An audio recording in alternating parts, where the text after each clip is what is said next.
Word committee থেকে একদম আব্বাস থেকে একদম তারেক রহমান পর্যন্ত চাঁদার ভাগ যায়। আমি তারেক রহমানের কাছে অনুরোধ জানাবো, আমাকে যদি ঘাটান আমি সবার আমলনামা ইনশাল্লাহ প্রকাশ করে দিব। মহল্লার ছেলে আব্বাস হলো, মহল্লাতে কি ছেলে একটাই আব্বাস আর কেউ নাই? এজন্য আমরা বলবো যে মহল্লার আরো অনেক ভালো ছেলে আছে, আগামীতে ধানের শীষটা তাদের দিবেন, এইসব সন্ত্রাসীদেরকে আপনারা আর দিবেন না। আর আমি বলবো আমাকে শান্তিতে কাজ করতে দিন।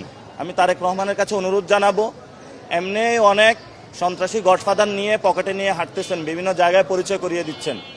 আমাকে যদি ঘাটান আমি আপনার পুরো বাংলাদেশের গডফাদার যারা আছে সন্ত্রাসী চাঁদাবাজ যাদেরকে নমিনেশন দিয়েছেন, আমি সবার আমলনামা ইনশাল্লাহ প্রকাশ করে দিব। অনেকেরই আমলনামা আমাদের কাছে আছে। আমি আর বেশি কথা বলবো না আব্বাস ভাই সম্পর্কে, ওনার প্রচুর আমলনামা আমার কাছে আসতেছে।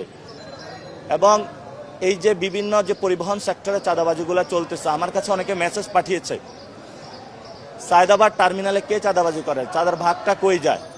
মাল্টি লেভেল মার্কেটিং সিস্টেমে হলো তারা চাঁদাবাজি করে, অর্থাৎ ওয়ার্ড কমিটি থেকে একদম আব্বাস থেকে একদম তারেক রহমান পর্যন্ত চাঁদার ভাগ যায়।